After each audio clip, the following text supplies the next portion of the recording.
पाचपाकडी मतदारसंघातील मुख्यमंत्र्यांचे प्रतिस्पर्धी उमेदवार मनोज शिंदे यांनी शिवसेनेत प्रवेशाची घोषणा केली आहे।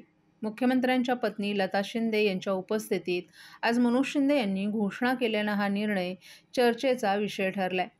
मनोज शिंदे हे काँग्रेसमधून बंडखोरी करत कोपरी पाचपाकडी मतदारसंघातून निवडणूक लढवण्यानं त्यांची काँग्रेसमधून हकालपट्टी करण्यात आली होती। विधानसभा निवडणुकीचे निकाल लागल्यानंतर महाविकास आघाडीचा चांगलाच सुपडा साफ झाला। मुख्यमंत्री एकनाथ शिंदे यांच्या कोपरी पाचपाकडी मतदारसंघाकडे सर्वांचंच लक्ष लागलं होतं। मात्र शिवसेना उद्धव बाळासाहेब ठाकरे पक्षाकडून उमेदवारी जाहीर होताच एकतर्फी निवडणूक होणार असल्याची चर्चा होती। त्याचवेळी काँग्रेसमधून बंडखोरी करत मनोज शिंदे यांनी या निवडणुकीत उमेदवारी अर्ज भरल्यानं ते चर्चेत आले।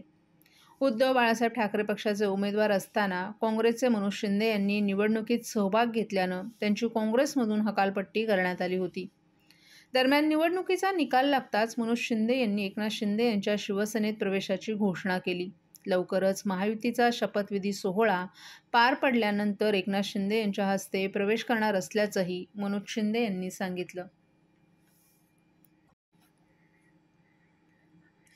वाहतूक नियमांचं उल्लंघन केल्यानं ठाणे प्रादेशिक परिवहन विभागानं जप्त केलेल्या वाहनांचा लिलाव ऑनलाईन पद्धतीनं होणार आहे। विभागाच्या वायुवेग पथकानं कारवाईत जप्त केलेल्या 40 वाहनांचा या लिलावात समावेश आहे। यामध्ये रिक्षा, 4 चाकी आणि मिनी बसचाही समावेश आहे। ठाण्याच्या प्रादेशिक परिवहन कार्यालयात वायुवेग पथकातील अधिकाऱ्यांनी वाहतूक नियमांचं उल्लंघन केल्याप्रकरणी वाहनं जप्त केली आहेत। ही वाहनं प्रादेशिक परिवहन कार्यालय ठाणे, राज्य परिवहन भिवंडी आगार, भिवंडी, राज्य परिवहन मीरा भाईंदर, आग्रा, मुंब्रा वाहतूक पोलीस ठाणे, राज्य परिवहन शहापूर आगार येथे असलेल्या जागेत अटकाव केलेल्या स्थितीत ठेवली आहेत। एकूणच 40 वाहनांचा जमीन महसूल अधिनियम 1966 मधील तरतुदी वापरून ठाणे प्रादेशिक परिवहन कार्यालयात 29 नोव्हेंबर रोजी सकाळी 11 वाजता ऑनलाईन पद्धतीनं लिलाव करण्यात येणार होता। काही कारणास्तव हा लिलाव 3 डिसेंबरला सकाळी 11 वाजता होणार असल्याची माहिती परिवहन विभागाकडून देण्यात आली आहे। इच्छुकांनी या लिलावात सहभाग घ्यावा असं आवाहन प्रादेशिक परिवहन कार्यालयातर्फे करण्यात आले। लिलावाच्या अटी आणि शर्ती तसंच अनामत रक्कम याबाबतची माहिती लिलावाच्या आधी ऑनलाईन प्रसिद्ध करण्यात येणार असल्याची माहिती उपप्रादेशिक परिवहन अधिकारी रोहित काटकर यांनी दिली आहे। महाराष्ट्रातील भगिनींना आधार देणारी राज्य शासनाची मुख्यमंत्री माझी लाडकी बहीण योजना। या योजनेअंतर्गत अल्प उत्पन्न गटातील 21 ते 65 वयोगटाच्या भगिनींना मिळणार दरमहा 1500 रुपयाची मदत। अर्ज करण्यासाठी 31 ऑगस्ट 2024 पर्यंत मुदतवाढ। कुटुंबाचं वार्षिक उत्पन्न 2.5 लाख रुपयांपेक्षा कमी असलेल्या महिला पात्र। कुटुंबाकडे पिवळं किंवा केशरी रेशन कार्ड असल्यास उत्पन्नाचा दाखला आवश्यक नाही। पांढरं रेशन कार्ड असेल किंवा रेशन कार्ड नसेल तर कुटुंबाचं वार्षिक उत्पन्न 2.5 लाखांपेक्षा कमी असल्याचा दाखला आवश्यक। योजनेसाठीचा ऑनलाईन अर्ज नारी शक्ती दूत ॲपवरून किंवा पोर्टलवर भरता येईल। ज्या भगिनींना ऑनलाईन अर्ज भरता येत नसेल त्यांच्यासाठी अंगणवाडी, ग्रामपंचायत, वॉर्ड ऑफिस, सेतू सुविधा केंद्रामध्ये किंवा आशाताई बचत गटाच्या CRP यांची मदत उपलब्ध। आता आपल्याला अभिमानाने म्हणता येईल, सुखी आणि सुरक्षित आहे माझी लाडकी बहीण।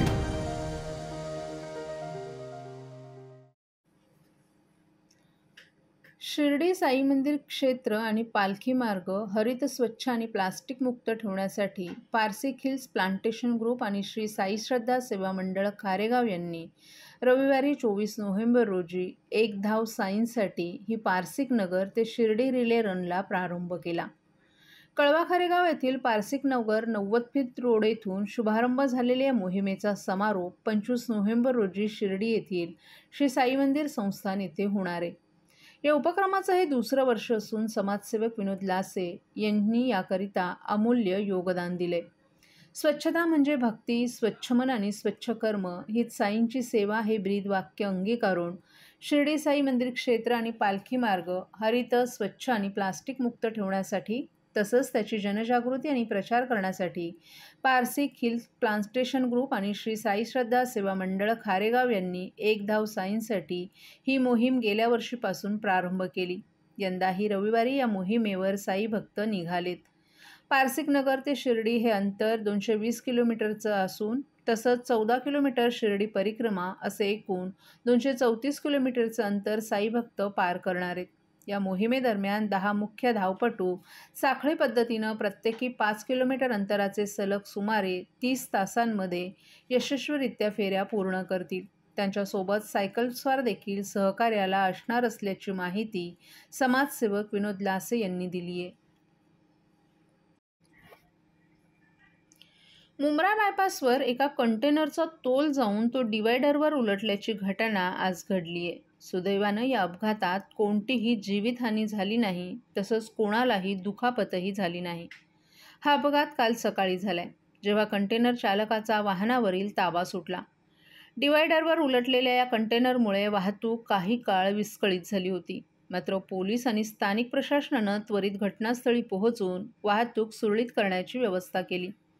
या अपघातामुळे मोठी हानी टळली असून वाहतुकीच्या नियमांचं पालन करणं किती महत्त्वाचं आहे हे पुन्हा एकदा अधोरेखित झाले. स्थानिक प्रशासनानं वाहन चालकांना सुरक्षिततेची काळजी घेण्याचंही आवाहन केलंय.